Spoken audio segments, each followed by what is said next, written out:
Assalamualaikum warahmatullahi wabarakatuh. Kami dari kelompok 10 akan menjelaskan materi mengenai pajak pertambahan nilai dan pajak penjualan atas barang mewah. Namun sebelumnya izinkan saya untuk memperkenalkan anggota dari kelompok 10 yang terdiri dari yang pertama ada Aulia Nur Afidia dengan NIM belakang 003, yang kedua ada Rifda Amelia Salsabil dengan NIM belakang 011, yang berikutnya ada saya sendiri yaitu Dwi Emilia Peliana dengan NIM 020, yang terakhir ada Maulia Sulistiani dengan NIM belakang 247. Kemudian mengenai PPN. PPN adalah singkatan dari pajak pertambahan nilai, yaitu pajak atas konsumsi barang dan jasa di daerah pabean yang dikenai secara bertingkat di setiap jalur produksi dan distribusi. PPN ini merupakan pajak tidak langsung, yang berarti pajak yang dibebankan kepada pihak lain dan penanggung pajak atau konsumen akhir tidak menyetorkan langsung kepada kas negara.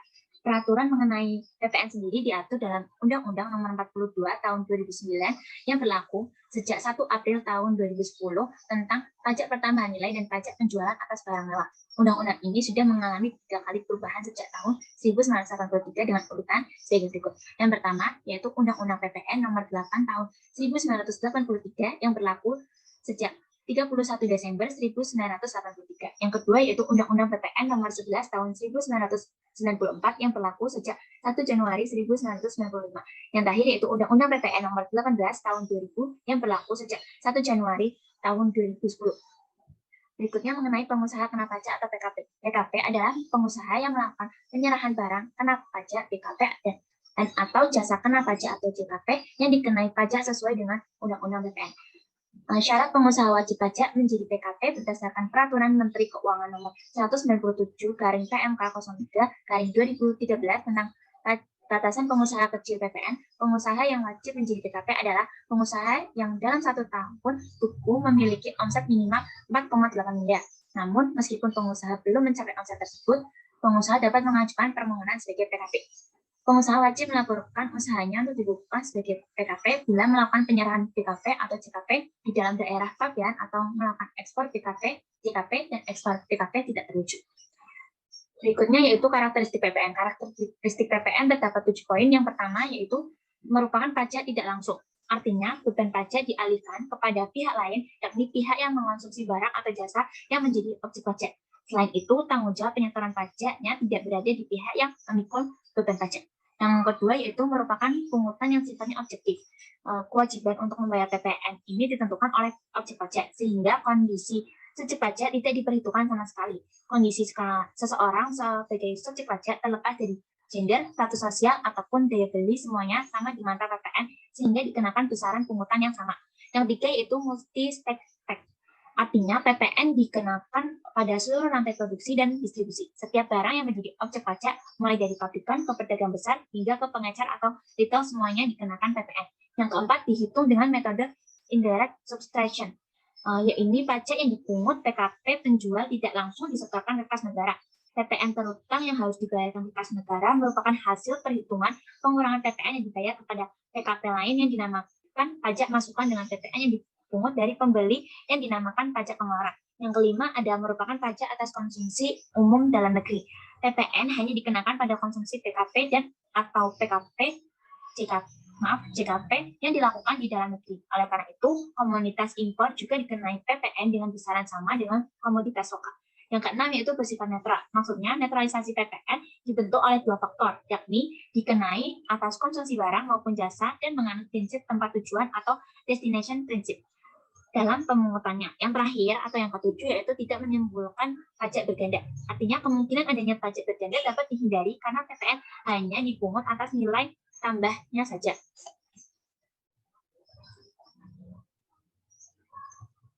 Yang berikutnya mengenai objek pajak pertambahan nilai yang diatur dalam pasal 4 ayat 1 UU PPN. Yang pertama yaitu penyerahan barang kena pajak atau PKP dan jasa kena pajak JKP di daerah pabean dan dilakukan oleh pengusaha. Yang kedua yaitu impor barang kena pajak. Yang ketiga yaitu pemanfaatan PKP tidak berwujud dari luar daerah pabean di dalam daerah pabean. Yang keempat yaitu pemanfaatan JKP di luar daerah pabean di dalam daerah pabean.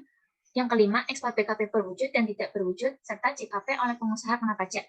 Yang keenam, kegiatan membangun sendiri bangunan dengan luas lebih dari 200 meter persegi yang dilakukan di luar lingkungan perusahaan dan atau pekerja oleh orang pribadi atau pedan yang hasilnya digunakan sendiri atau pihak lain. Yang terakhir yaitu yang ketujuh, penyerahan PKP berupa aktiva yang menurut tujuan semula tidak untuk diperjualbelikan oleh PKP.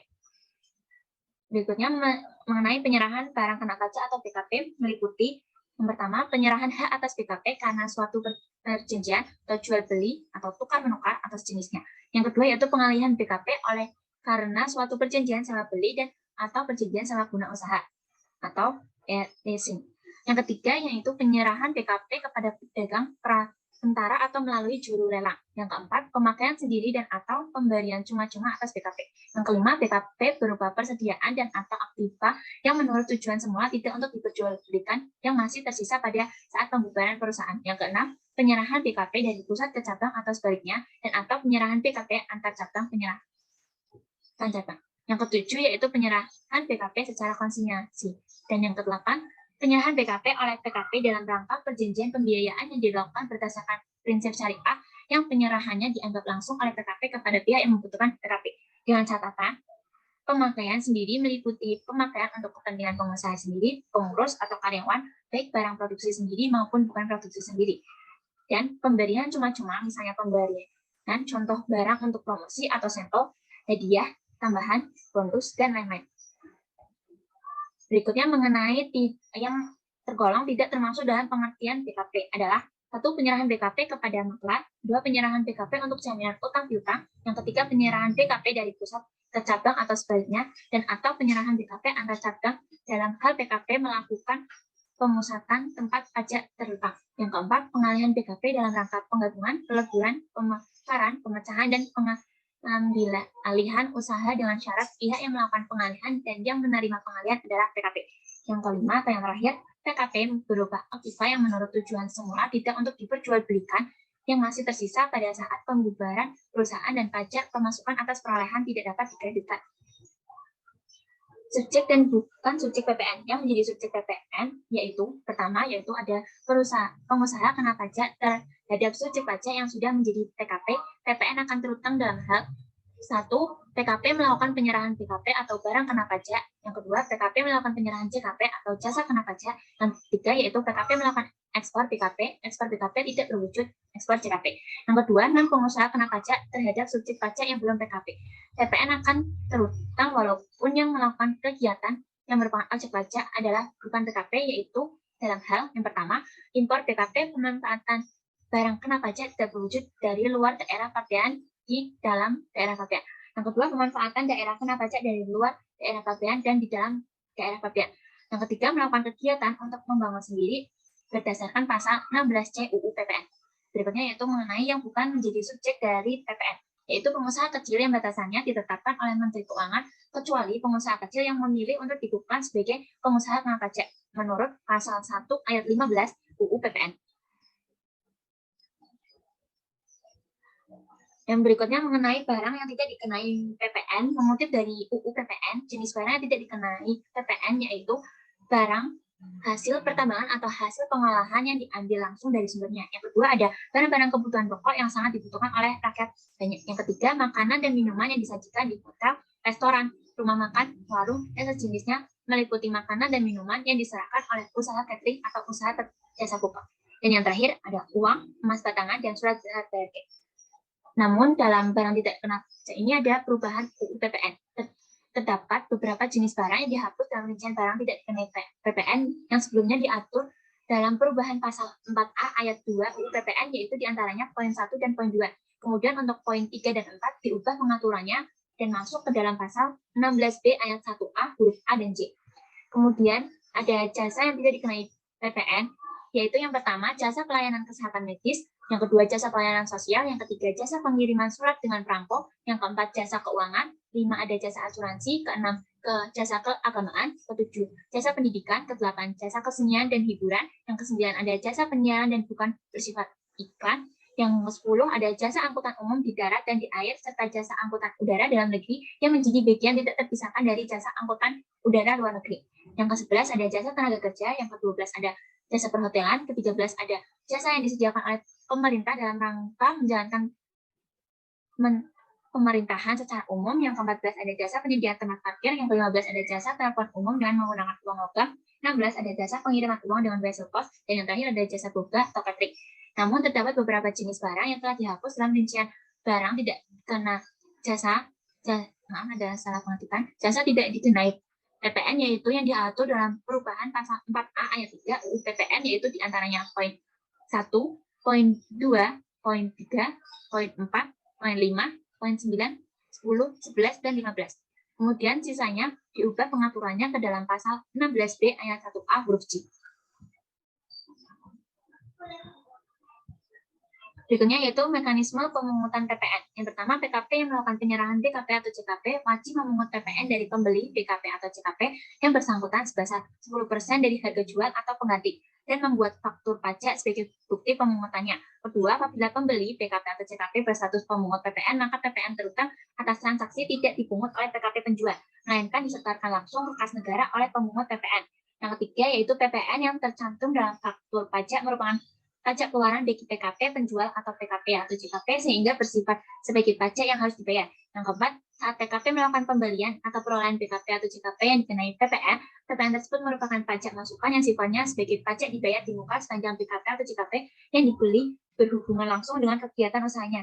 Yang kelima, untuk setiap masa pajak atau setiap bulan apabila jumlah pajak keluaran lebih besar dari pajak masukan, maka selisihnya harus disetorkan ke kas negara paling lama akhir bulan berikutnya setelah berakhirnya masa pajak dan sebelum SPT masa PPN disampaikan. Sebaliknya, jika jumlah pajak masukan lebih besar dari pajak keluaran, maka selisihnya dapat dikompensasikan ke masa pajak berikutnya.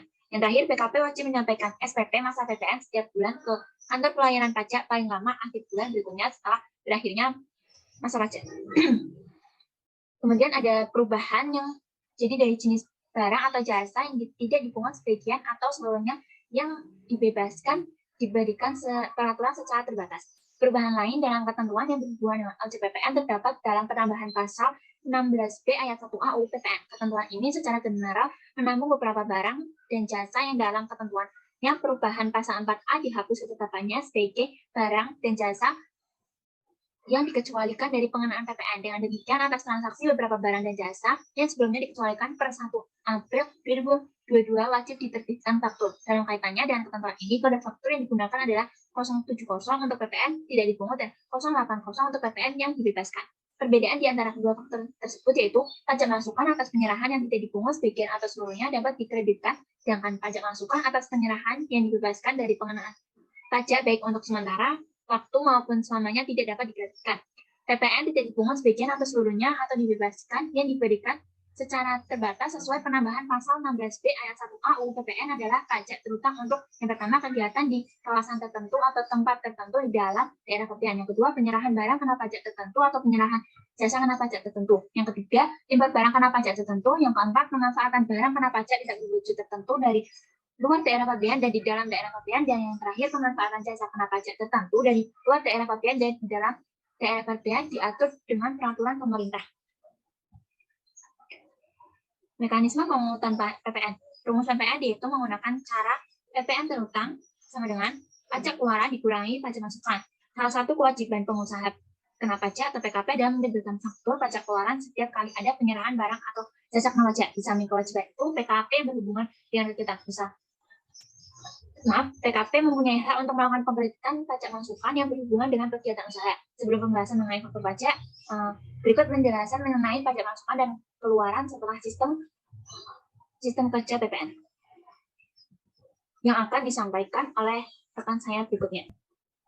Yang berikutnya yaitu cara kerja sistem PPN. PPN dikenakan atas pertambahan nilai atau value added dari barang yang dihasilkan atau diserahkan oleh pengusaha kena pajak atau PKP, baik yang oleh pabrikan importir, agen utama, ataupun distributor utama. Secara umum, PPN dipungut secara bertingkat pada jalur produksi dan distribusi dengan tidak ada unsur pemungutan pajak berganda. Dengan demikian, sistem pemungutan PPN adalah 1. Dikenakan atas penyerahan, 2. Dipungut secara bertingkat pada jalur produksi dan distribusi, dan yang ketiga, terdapat mekanisme kredit pajak.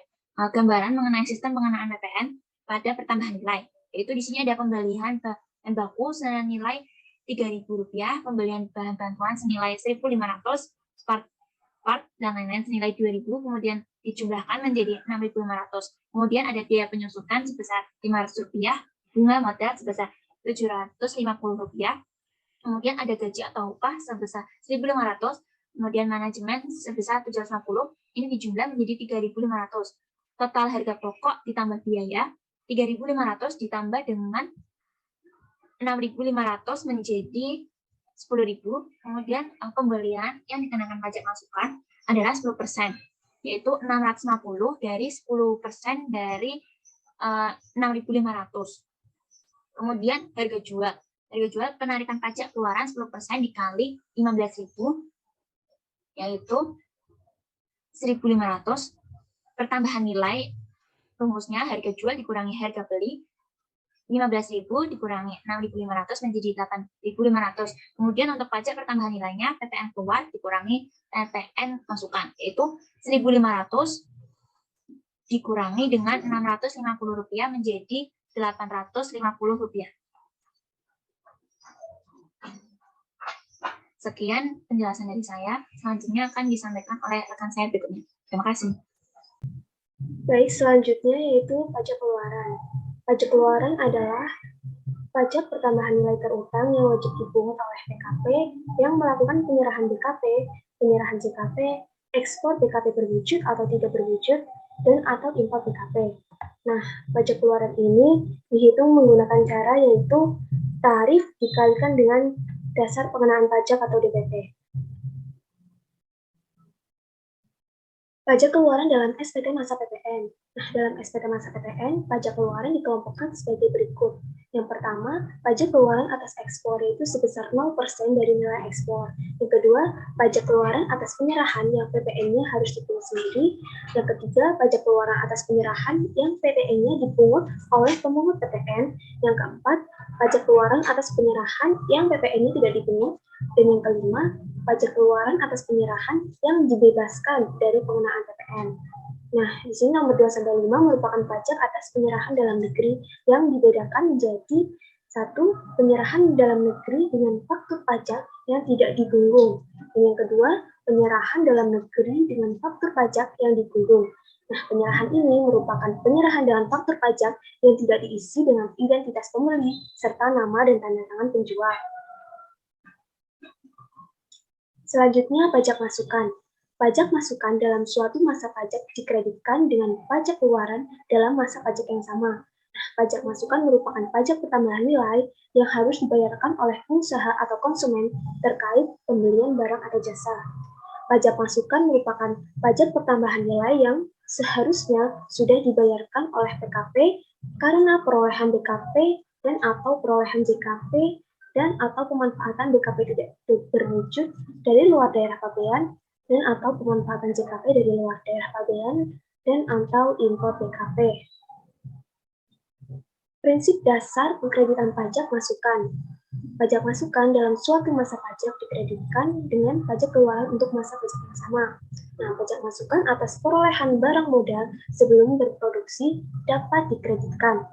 Yang ketiga, pajak masukan dapat dikreditkan sepanjang BKP atau JKP terkait berhubungan langsung dengan kegiatan usaha yang melakukan penyerahan kena pajak.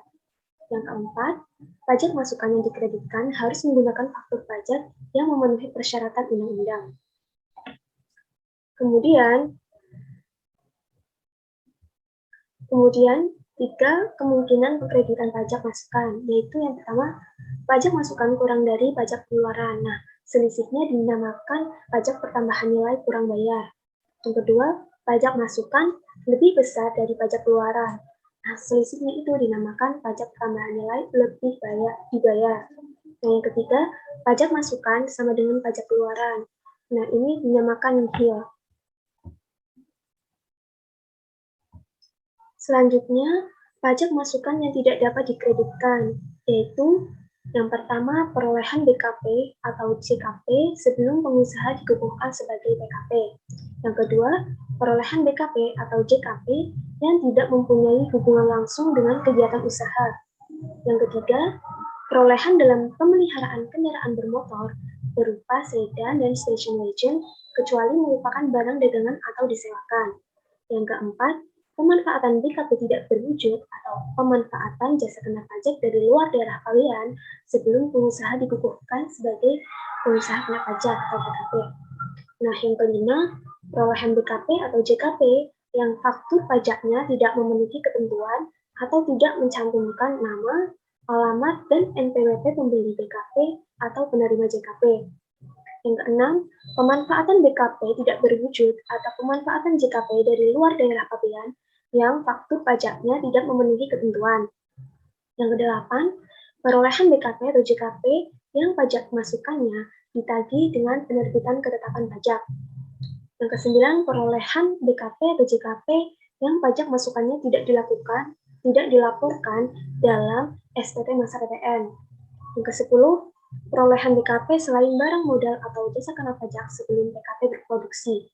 Nah, yang terakhir yaitu berkenaan dengan penyerahan kendaraan bermotor bekas, penyerahan jasa yang dilakukan Biro Perjalanan atau Pariwisata, jasa pengiriman paket, jasa anjang piutang, dan kegiatan membangun sendiri. Itu tidak dapat dikreditkan karena telah diperhitungkan dalam nilai lain ketika menghitung PPN. Selanjutnya, PKP yang melakukan penyerahan yang terutang pajak dan penyerahan yang tidak terutang pajak, yaitu antara lain PKP yang melakukan atau memanfaatkan kegiatan usaha terpadu atau integrate. Yang kedua, PKP yang melakukan usaha jasa yang atas penyerahan terutang dan tidak terutang pajak pertambahan nilai. Yang ketiga, PKP yang melakukan penyerahan barang atau jasa yang atas penyerahannya terutang dan yang tidak terutang pajak pertambahan nilai. Yang keempat, PKP yang menghasilkan DKP yang terutang PPN dan yang dibebaskan dari pengenaan PPN. Lalu ada pengkreditan pajak masukan untuk PKP. Yang pertama, pajak masukan dapat dikreditkan seluruhnya, yaitu apabila pajak masukan berasal dari perolehan BKP dan atau JKP yang nyata-nyata hanya digunakan untuk kegiatan yang terkait dengan penyerahan yang terutang pajak pertambahan nilai. Yang kedua, pajak masukan tidak dapat dikreditkan seluruhnya, yaitu apabila pajak masukan berasal dari perolehan BKP dan atau JKP yang nyata-nyata hanya digunakan untuk kegiatan yang terkait dengan penyerahan yang tidak terutang PPN atau mendapatkan fasilitas dibebaskan dari pengenaan PPN. Yang ketiga, pajak masukan dihitung kembali menggunakan pedoman pengkreditan pajak masukan, yaitu apabila pajak masukan atau perolehan BKP dan atau JKP belum dapat dipastikan penggunaannya untuk penyerahan yang terutang dan penyerahan yang tidak terutang pajak. Di sini ada contoh perhitungan kredit pajak pertambahan nilai, yaitu untuk masa pajak Mei 2019, pajak keluaran senilai 2 juta, dan dikurangi dengan pajak masukan yang dapat dikreditkan, yaitu senilai 4.500.000 rupiah. Jadi, di sini diperoleh pajak lebih bayar senilai 2.500.000. Nah, pajak lebih bayar tersebut dikompensasikan ke masa pajak Juni 2019. Selanjutnya untuk masa pajak Juni 2019, pajak keluarannya itu senilai 3 juta, lalu dikurangkan dengan pajak masukannya yang dapat dikreditkan, yaitu senilai 2 juta. Nah, di sini diperoleh hasil yaitu pajak yang kurang dibayar, yaitu senilai 1 juta. Pajak lebih bayar dari masa pajak Mei 2019 yang dikompensasikan ke masa pajak Juni 2019, yaitu pajak keluaran tadi senilai 3 juta dikurangkan dengan 2.500.000, yaitu diperoleh pajak yang lebih dibayar pada masa pajak Juni 2019 senilai 1.500.000. Nah, pajak lebih bayar tersebut nanti dikompensasikan ke masa pajak Juni 2019. Selanjutnya tarif pajak pertambahan nilai atau tarif PPN, yaitu untuk tarif lama PPN dalam Undang-Undang Nomor 49 Tahun 2009 Pasal 7 Ayat 1, yaitu secara umum sebesar 10%. Nah, berlaku hingga 31 Maret 2022. Lalu untuk tarif terbaru diatur dalam Undang-Undang Nomor 7 Tahun 2021, yaitu sebesar 11% berlaku pada tanggal 1 April 2022. Nah, dan tarif 20% itu diperkirakan berlaku paling lambat pada tanggal 1 Januari 2025. Yang ketiga, tarif PPN 0% berlaku untuk ekspor barang baik BKP berwujud maupun tidak berwujud dan ekspor JKP. Dan terakhir, tarif PPN 11% dan 12% tersebut itu dapat berubah menjadi paling rendah 5% dan paling tinggi 15% dengan peraturan pemerintah sesuai kebijakan pemerintah. Selanjutnya yaitu untuk pengurangan tarif, yaitu tadi sebesar 11% dan 12% dapat dirubah menjadi paling rendah 5% dan paling tinggi 15%, itu diatur pada pasal 7 ayat 3, yang isinya yaitu berdasarkan pertimbangan perkembangan ekonomi dan atau peningkatan kebutuhan dana untuk pembangunan, pemerintah diberi wewenang untuk mengubah tarif PPN menjadi paling rendah 5% dan paling tinggi 15% dengan tetap memakai prinsip tarif tunggal. Nah, di sini itu pemerintah dapat mengubah tarif tersebut berdasarkan suatu keadaan, misalnya karena adanya impor barang jenis A di dalam daerah pabean dari luar daerah pabean yang sangat besar, sehingga produk jenis A asal Indonesia menjadi kalah bersaing. Nah, maka untuk menanggulangi hal tersebut, pemerintah dapat menaikkan tarif impor menjadi lebih tinggi sebagai bentuk kerjasama perusahaan dalam negeri. Selanjutnya, tarif PPN atas kegiatan membangun sendiri. Nah, tarif PPN atas membangun sendiri itu dikenakan tarif sebesar 10% dan DPP sebesar 20% dari jumlah biaya yang dikeluarkan untuk membangun bangunan, tidak termasuk harga perolehan tanah. Nah, perhitungannya yaitu PPN terutang sama dengan 10% dikalikan 20% dikali jumlah biaya yang dikeluarkan untuk bangunan. Nah, PPN atas membangun sendiri itu tidak mengenal mekanisme kredit pajak masukan. Oleh karena itu, PPN yang dibayarkan pada saat perolehan atau pembelian bahan bangunan atau pembayaran lain tidak dapat dikreditkan dari perhitungan PPN tersebut.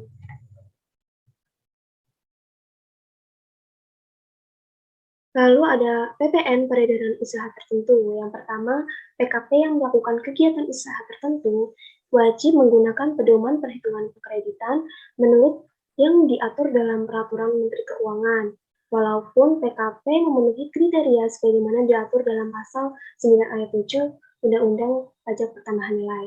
Yang kedua, dalam hal pada suatu masa pajak, PKP yang melakukan kegiatan usaha tertentu beralih usaha di luar kegiatan usaha tertentu berlaku ketentuan sebagai berikut, yaitu yang pertama, PKP dapat menghitung besarnya pajak masukan yang dapat dikreditkan menggunakan pedoman perhitungan pengkreditan pajak masukan sebagaimana diatur dalam Pasal 9 ayat 7 Undang-Undang Pajak Pertambahan Nilai, atau dapat juga menggunakan mekanisme pengkreditan pajak masukan dengan pajak pengeluaran apabila peredaran usahanya dalam 1 tahun buku tidak melebihi 1.800.000.000 rupiah. Yang kedua, PKP wajib menggunakan mekanisme pengkreditan pajak masukan dengan pajak keluaran apabila peredaran usahanya 1 tahun buku itu di atas 1.800.000.000 rupiah, terhitung sejak masa pajak saat pengusaha kena pajak tidak melakukan kegiatan usaha tertentu. Lalu, bagi pengusaha kena pajak orang pribadi yang melakukan kegiatan usaha tertentu yang dikecualikan dari kewajiban menyelenggarakan pembukuan, pengertian tahun buku sebagaimana dimaksud pada ayat 2 adalah tahun kalender. Selanjutnya yaitu dasar pengenaan pajak atau DPP. Nah, DPP itu dapat berupa harga jual, penggantian, atau nilai ekspor sebelum dikalikan dengan tarif. Nah, DPP merupakan harga atau nilai yang tidak termasuk dalam PPN. Dasar pengenaan pajak itu dipakai untuk menghitung pajak terutang atas PPN, yaitu yang pertama, harga jual, yang merupakan nilai berupa uang, termasuk semua biaya yang diminta penjual karena adanya BKP, dan tidak termasuk PPN yang dipungut menurut Undang-Undang PPN, dan potongan harga yang dicantumkan dalam faktur pajak. Yang kedua, yaitu penggantian, merupakan nilai berupa uang, termasuk semua biaya yang diminta atau seharusnya diminta oleh pengusaha karena penyerahan jasa kena pajak, ekspor jasa kena pajak, atau ekspor BKP tidak berwujud, tetapi tidak termasuk PPN yang dipungut menurut Undang-Undang PPN dan potongan harga yang dicantumkan dalam faktur pajak.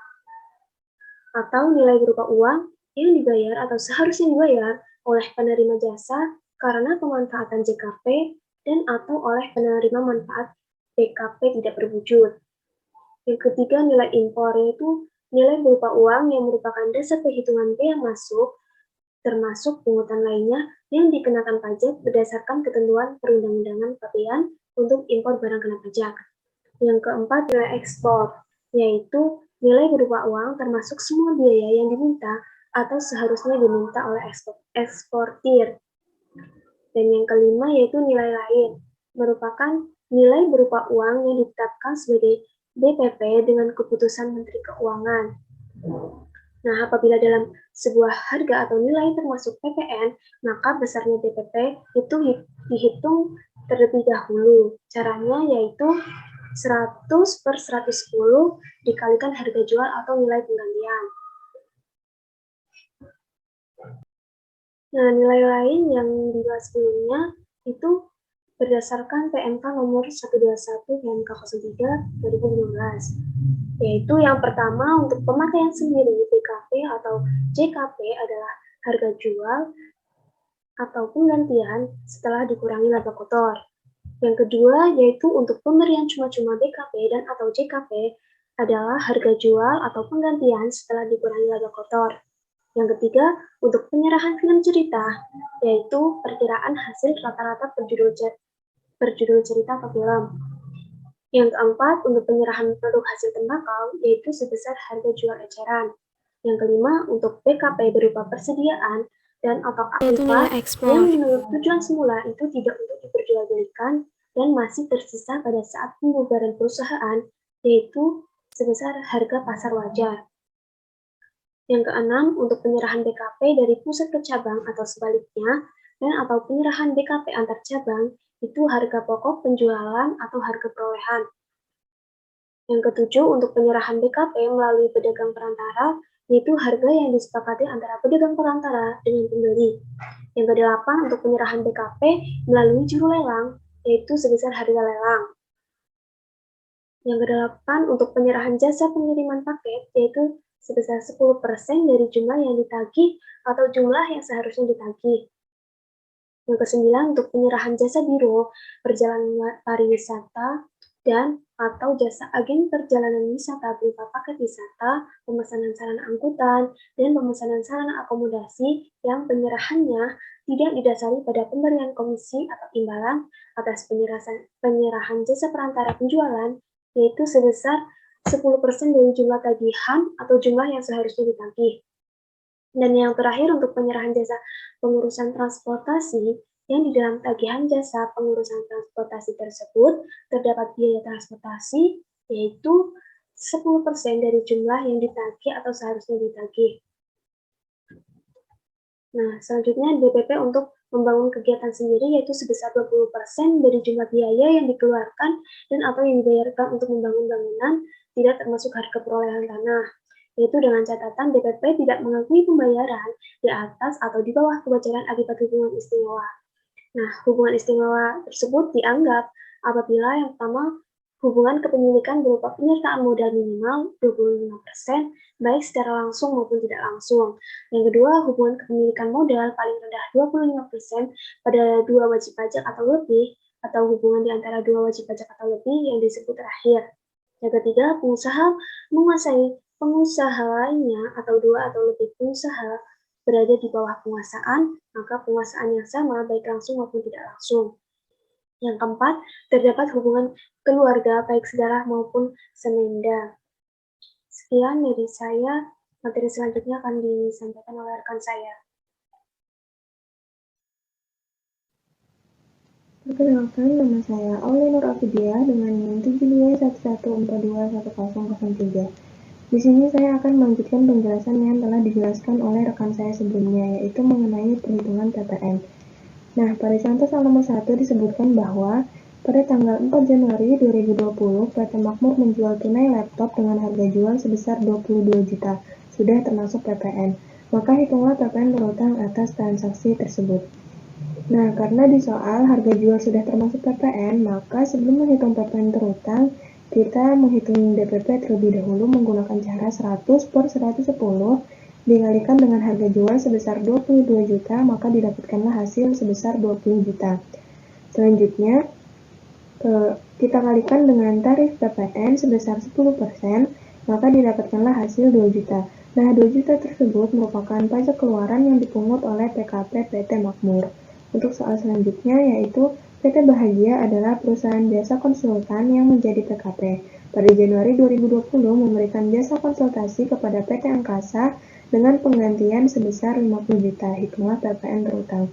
Nah, karena pada soal tidak disebutkan bahwa harga sebesar 50 juta itu sudah termasuk PPN atau belum, maka untuk menghitung PPN terutang, langsung saja kita kalikan dengan tarif yaitu sebesar 10%. Maka didapatkanlah hasil sebesar 5 juta. PPN sebesar 5 juta tersebut merupakan pajak keluaran yang dipungut oleh PKP PT Bahagia. Selanjutnya, pengusaha kena pajak C melakukan ekspor barang kena pajak dengan nilai ekspor sebesar 10 juta. Hitunglah PPN terutang. Nah, berdasarkan UU nomor 7 tahun 2021, untuk ekspor barang BKP berwujud atau tidak berwujud dan ekspor JKP dikenakan tarif 0%. Maka nilai ekspor sebesar 10 juta dikalikan dengan tarif 0%, maka PPN terutangnya adalah 0 rupiah. Selanjutnya yaitu PPNBM. Nah, PPNBM merupakan pajak yang dikenakan pada barang yang masuk golongan barang mewah. Pengenaan PPNBM dibebaskan pada produsen atau PKP yang menghasilkan atau mengimpor barang mewah. Pengenaan pajak ini dilakukan untuk menyeimbangkan pembebanan pajak antara konsumen yang berpenghasilan rendah dan konsumen yang berpenghasilan tinggi. Perlu adanya pengendalian pola konsumsi atas BKP yang tergolong mewah, melindungi produsen kecil atau tradisional, dan mengamankan penerimaan negara. Selanjutnya yaitu karakteristik PPNBM. Yang pertama merupakan pungutan tambahan yang dikenakan pada barang mewah di samping PPN. Lalu selanjutnya hanya dikenakan satu kali yaitu pada saat impor atau penyerahan BKP yang tergolong mewah yang dilakukan pabrikan yang menghasilkan BKP yang tergolong mewah. Lalu yang ketiga tidak dapat dikreditkan. Karena sasaran PPNBM adalah konsumen, maka tujuan memberikan beban pajak tambahan tidak akan tercapai apabila PPNBM dapat dikreditkan. Karena PPNBM yang dibayarkan akan masuk kembali ke kas perusahaan pedagang besar. Oleh karena itu, PPNBM akan dibebankan sebagai biaya oleh PKP yang menyerahkan BKP pada mata rantai distribusi yang kedua, sehingga akan menjadi unsur harga jual yang diminta dari pembeli, yaitu PKP pada jalur berikutnya atau konsumen yang secara langsung membeli dari pedagang besar. Lalu karakteristik yang terakhir yaitu jika diekspor, PPNBM dapat diminta kembali. Nah, meskipun PPNBM ini tidak dapat dikreditkan, tetapi apabila BKP yang tergolong mewah diekspor, maka PPNBM yang dibayar berkaitan dengan perolehan BKP yang tergolong mewah yang berhubungan langsung dengan BKP dapat diajukan permintaan restitusi. Lalu selanjutnya ada objek PPNBM. Yang pertama yaitu penyerahan BKP yang tergolong mewah yang dilakukan oleh pengusaha yang menghasilkan BKP yang tergolong mewah tersebut di dalam daerah pabean dalam kegiatan usaha atau pekerjaannya. Lalu yang kedua, impor BKP yang tergolong mewah. Lalu selanjutnya yaitu subjek PPNBM. Yang pertama, PKP produsen yang melakukan penyerahan BKP yang tergolong mewah. Lalu ada orang pribadi atau badan yang melakukan impor BKP yang tergolong mewah. Nah, selanjutnya tarif PPNBM. Berdasarkan pasal 8 UU nomor 42 tahun 2009, tarif PPNBM paling rendah 10% dan yang paling tinggi yaitu 200%. Nah, tarif PPNBM atas ekspor BKP yang tergolong mewah dikenakan tarif sebesar 0% berdasarkan PMK. Berikut merupakan pengelompokan tarif PPNBM. Yang pertama yaitu tarif PPNBM untuk kendaraan bermotor. Nah, tarif PPNBM untuk kendaraan bermotor ini ada tarif yang dimulai dari 10%, kemudian 20%, lalu 25%, dan 30%. Untuk kapasitas, keterangan, dan juga kapasitas mesin sudah tertera pada tabel. Lalu selanjutnya tarif 40%, 50%, 60%, dan juga 125% untuk kapasitas, keterangan, dan juga kapasitas mesin sudah tertera pada tabel.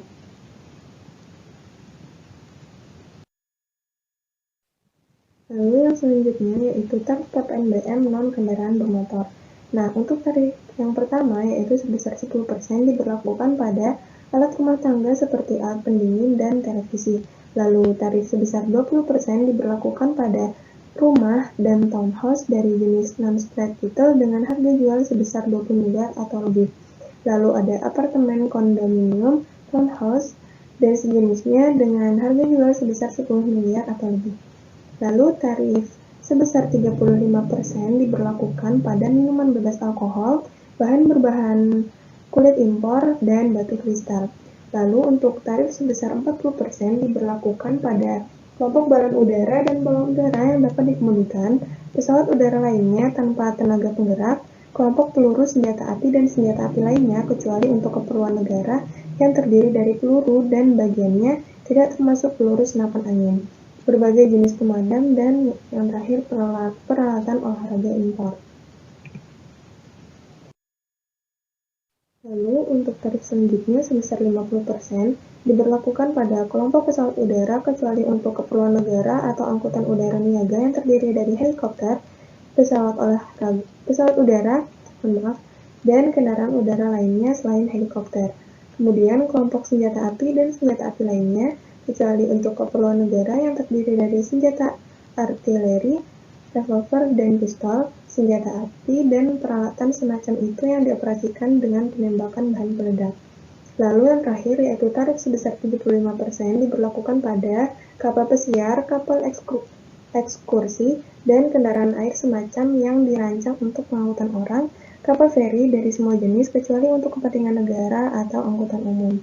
Lalu kapal pesiar kecuali untuk kepentingan negara atau angkutan umum. Yang selanjutnya yaitu mekanisme pemungutan PPNBM. Nah, mekanisme pemungutan PPNBM dilakukan dengan faktor pajak sebagaimana yang telah disyaratkan dalam pemungutan PPN. Hanya saja, dalam pemungutan PPNBM tidak dikenal istilah pajak masukan, sehingga dalam PPNBM juga tidak dikenal istilah sistem pengkreditan. Lalu selanjutnya menghitung PPNBM. Nah, seorang pengusaha mengimpor barang kena pajak yang tergolong mewah dengan nilai impor sebesar 150 juta. Hitunglah PPN dan PPNBM jika diketahui tarif PPNBM sebesar 20%. Untuk menghitung PPN terutang, maka 150 juta langsung kita kalikan terhadap tarif PPN sebesar 10% yaitu 15 juta. Lalu PPN terutangnya langsung kita kalikan juga dengan tarif PPNBM sebesar 20%, maka didapatkanlah hasil 30 juta. Lalu ada perbedaan PPN dan juga PPNBM. Berdasarkan jenis pungutan, PPN merupakan pungutan atas nilai tambah barang, sedangkan PPNBM adalah pungutan tambahan yang dikenakan selain PPN kepada barang yang sifatnya mewah. Lalu berdasarkan pengenaan pajak, PPN dikenakan di setiap mata rantai jalur produksi maupun jalur distribusi, sedangkan PPNBM hanya dikenakan satu kali, yakni pada saat impor atau saat penyerahan BKP di dalam negeri oleh pabrikan yang menghasilkannya. Lalu berdasarkan pengkreditan, PPN dikreditkan melalui mekanisme pajak masukan dan pajak keluaran, sedangkan PPNBM tidak dapat dikreditkan dengan PPN atau PPNBM lainnya. Lalu yang selanjutnya yaitu pemungut PPN dan PPNBM serta mekanismenya. Yang pertama yaitu instansi pemerintah. Berdasarkan PMK nomor 231/PMK 03/2019 yang berlaku sejak 1 April 2020, instansi pemerintah tersebut meliputi instansi pemerintah pusat maupun daerah, dilakukan oleh bendaharawan pemerintah. Lalu instansi pemerintah desa yang melaksanakan kegiatan pemerintahan serta memiliki kewenangan dan tanggung jawab penggunaan anggaran. Untuk ketentuan yang berlaku sendiri yaitu jumlah PPN yang wajib dipungut sebesar 10% dikalikan dengan DPP, lalu jumlah PPNBM yang wajib dipungut adalah tarif PPNBM dikalikan dengan DPP. Nah, PPNBM dan PPN tidak dipungut oleh instansi pemerintah dalam hal yang pertama, pembayaran yang jumlah maksimalnya 2 juta tidak termasuk jumlah PPN dan PPNBM terutang dan bukan pembayaran yang dipecah. Lalu pembayaran dengan kartu kredit pemerintah atas belanja instansi pemerintah pusat sesuai ketentuan peraturan perundang-undangan. Lalu pembayaran untuk pengadaan tanah, pembayaran atas penyerahan bahan bakar minyak dan bukan minyak oleh PT Pertamina Persero, pembayaran atas penyerahan jasa telekomunikasi oleh perusahaan telekomunikasi, pembayaran atas jasa angkutan udara yang diserahkan oleh perusahaan penerbangan dan/atau pembayaran atas penyerahan BKP atau JKP yang mendapat fasilitas PPN tidak dipungut atau dibebaskan dari pengenaan PPN. Lalu, yang kedua yaitu kontrak kerjasama usaha minyak dan gas, kontraktor atau pemegang kuasa atau pemegang izin usaha panas bumi. Berlaku sejak 1 April tahun 2010 berdasarkan Peraturan Pemerintah Keuangan Nomor 73/PMK 03/2010. Untuk ketentuan yang berlaku, jumlah PPN dan PPNBM yang wajib dipungut sama seperti pemungut instansi pemerintah, lalu PPN dan PPNBM tidak dipungut oleh instansi pemerintah dalam hal yang pertama, pembayaran yang jumlah maksimalnya 10 juta termasuk jumlah PPN dan PPNBM terutang dan bukan pembayaran yang dipecah. Pembayaran atas penyerahan BKP atau JKP yang mendapat fasilitas PPN tidak dipungut atau dibebaskan dari pengenaan PPN. Pembayaran atas rekening telepon, pembayaran atas penyerahan bahan bakar minyak dan bukan minyak oleh PT Pertamina Persero, pembayaran atas jasa angkutan udara yang diserahkan oleh perusahaan penerbangan dan/atau pembayaran lainnya yang tidak dikenai PPN atau PPNBM. Lalu yang ketiga, Badan Usaha Milik Negara atau BUMN. Berdasarkan PMK nomor 85/PMK 03/2012, sebagaimana telah diubah dengan PMK nomor 136/PMK 03/2012, berlaku sejak 16 Agustus 2012 dengan kriteria badan usaha yang paling sedikit 51% sahamnya dimiliki oleh negara, tidak termasuk anak perusahaan dan joint operation atau bentuk kerjasama lainnya. Nah, untuk ketentuan yang berlaku, penarikan PPN atau PPNBM oleh BUMN sama dengan yang dipungut oleh kontrak kerjasama usaha minyak dan gas dan kontraktor. Lalu yang terakhir yaitu badan usaha tertentu.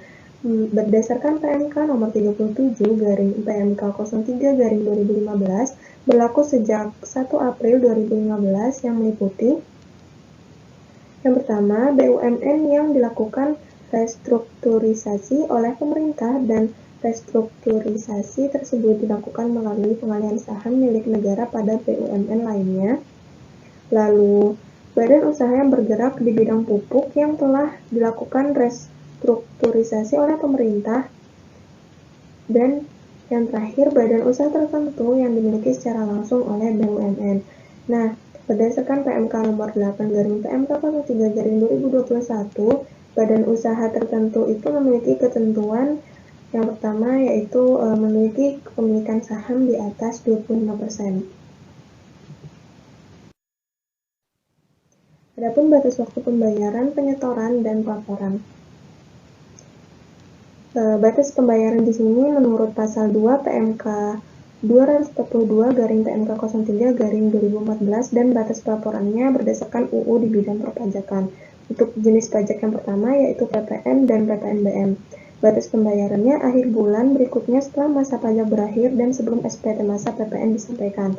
Kemudian batas pelaporannya akhir bulan berikutnya setelah masa pajak berakhir. Lalu jenis pajak PPN atas kegiatan membangun sendiri, batas pembayarannya tanggal 15 bulan berikutnya setelah masa pajak berakhir dan batas pelaporannya akhir bulan berikutnya setelah masa pajak berakhir. Lalu jenis pajak PPN atas pemanfaatan BKP tidak berwujud dan atau JKP dari luar daerah pabean. Batas pembayarannya tanggal 15 bulan berikutnya setelah saat terutangnya pajak. Lalu batas pelaporannya akhir bulan berikutnya setelah masa pajak berakhir. Lalu jenis pajak selanjutnya yaitu PPN dan PPNBM pemungutan bendaharawan. Batas pembayarannya tanggal 7 hari berikutnya dan batas pelaporannya akhir bulan berikutnya setelah masa pajak berakhir. Lalu PPN dan atau PPNBM pemungutan oleh pejabat penandatanganan surat perintah membayar sebagai pemungut PPN. Batas pembayarannya disetor pada hari yang sama dengan pelaksanaan pembayaran kepada PKP rekanan pemerintah melalui KPPN. Lalu yang terakhir PPN dan PPNBM pemungutan selain bendaharawan. Batas pembayaran tanggal 15 bulan berikutnya setelah masa pajak berakhir dan batas pelaporannya akhir bulan berikutnya setelah masa pajak berakhir. Sekian presentasi dari saya, selanjutnya akan dilanjutkan oleh rekan saya.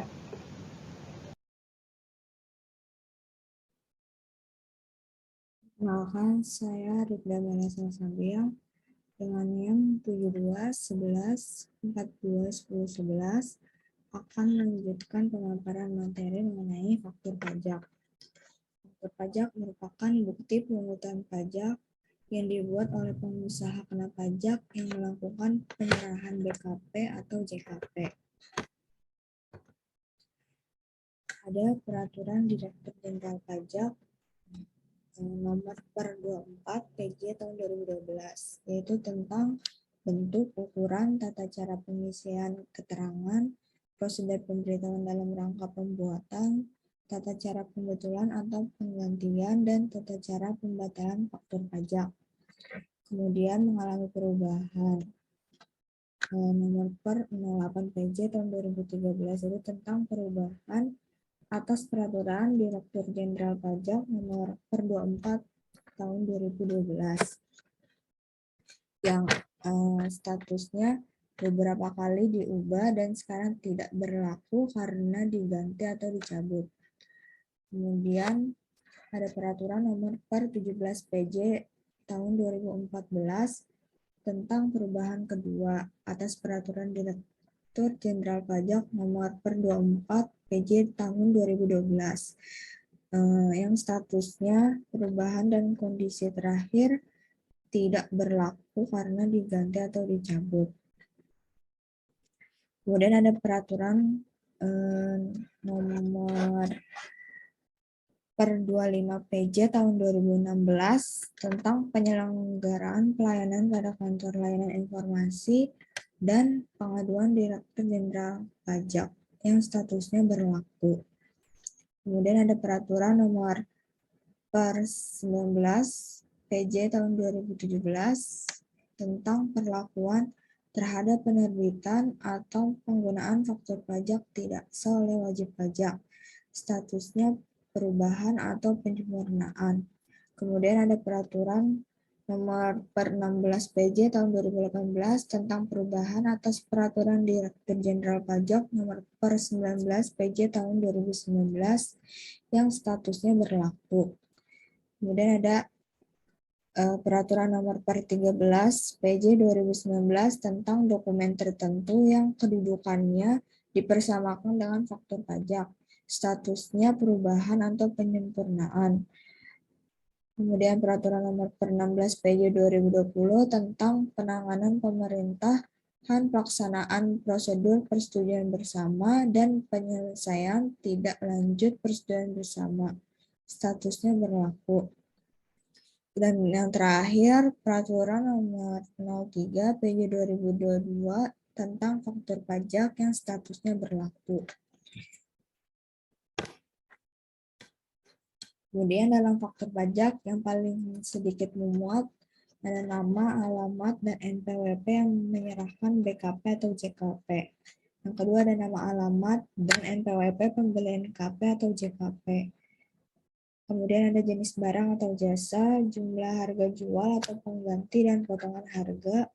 Kemudian ada PPN yang dipungut, kode nomor seri dan tanggal pembuatan faktur pajak, dan nama dan tanda tangan yang berhak menandatangani faktur pajak. Kemudian ada dokumen tertentu yang diberlakukan sebagai faktur pajak paling sedikit harus memuat yang pertama nama, alamat, dan NPWP yang melakukan ekspor atau penyerahan. Yang kedua, nama pembeli BKP atau penerima JKP. Yang ketiga, ada jumlah satuan barang apabila ada dasar pengenaan pajak. Dan terakhir, jumlah pajak yang terutang kecuali dalam hal ekspor. Kemudian di sini ada dokumen tertentu yang kedudukannya dipersamakan dengan faktur pajak. Itu ada yang pertama ada pemberitahuan ekspor barang atau PEB yang telah diberikan persetujuan ekspor oleh pejabat yang berwenang dari Direktorat Jenderal Bea Cukai dan dilampiri dengan invoice yang merupakan satu kesatuan tidak terpisahkan dengan PEB.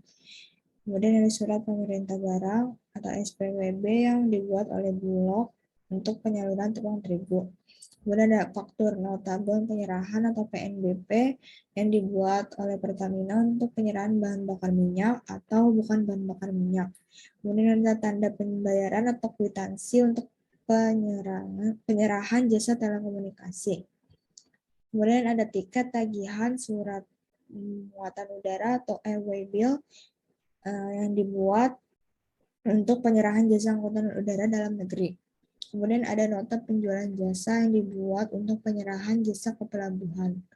Ada tanda tangan pembayaran atau kwitansi listrik, pemberitahuan ekspor jasa pajak atau barang kena pajak, ada pemberitahuan impor barang atau PIB dan dilampiri dengan SSP, surat setoran pembayaran, cukai dan pajak atau SSPCP, atau bukti pungutan pajak oleh Direktorat Jenderal Bea Cukai yang merupakan satu kesatuan yang tidak terpisahkan dengan PIB tersebut untuk impor BKP.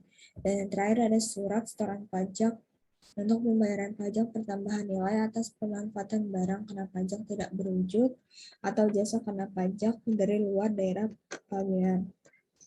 Kemudian di sini ada jenis-jenis faktur pajak. Yang pertama ada faktur pajak keluaran, yaitu faktur pajak yang dibuat oleh pengusaha kena pajak saat melakukan penjualan terhadap barang kena pajak, jasa kena pajak, atau barang kena pajak yang tergolong dalam barang mewah. Yang kedua ada faktur pajak masukan, yaitu faktur pajak yang didapatkan oleh PKP ketika melakukan pembelian terhadap barang kena pajak atau jasa kena pajak dari PKP lainnya. Yang ketiga ada faktur pajak pengganti, yaitu pengganti atas faktur pajak yang telah terbit sebelumnya, dikarenakan ada kesalahan pengisian, kecuali kesalahan pengisian NPWP, sehingga harus dilakukan pembetulan agar sesuai dengan keadaan yang sebenarnya. Kemudian yang keempat ada faktur pajak gabungan, yaitu faktur pajak yang dibuat oleh PKP yang meliputi seluruh penyerahan yang dilakukan kepada pembeli barang kena pajak atau jasa kena pajak yang sama selama 1 bulan kalender. Kemudian yang kelima ada faktur pajak digunggung, yaitu faktur pajak yang tidak diisi dengan identitas pembeli, nama, tanda tangan penjual yang hanya boleh dibuat oleh PKP pedagang eceran. Yang keenam ada faktur cacat, yaitu faktur yang diisi secara lengkap, jelas, benar, atau ditandatangani, termasuk juga kesalahan dalam pengisian kode dan nomor seri. Faktur cacat dapat dibetulkan dengan membuat faktur pajak pengganti. Dan yang ketujuh, ada faktur pajak batal, yaitu faktur pajak yang dibatalkan karena adanya pembatalan transaksi. Pembatalan juga harus dilakukan ketika ada kesalahan pengisian NPWP dalam faktur pajak. Di sini ada larangan membuat faktur pajak. Jadi orang pribadi atau badan yang tidak dikukuhkan sebagai pengusaha kena pajak itu dilarang membuat faktur pajak. Kemudian ada sanksi. PKP dikenai sanksi administrasi sebesar 2% dari dasar pengenaan pajak apabila tidak membuat faktur pajak, tidak mengisi faktur pajak secara lengkap, dan melaporkan faktur pajak tidak sesuai dengan masa penerbitan faktur pajak. Kemudian juga ada faktur pajak saat pembuatan faktur gabungan. Faktur pajak gabungan harus dibuat paling lama pada akhir bulan penyerahan BKP atau JKP. Dan yang terakhir ada faktur pajak elektronik atau yang biasa disebut e-faktur.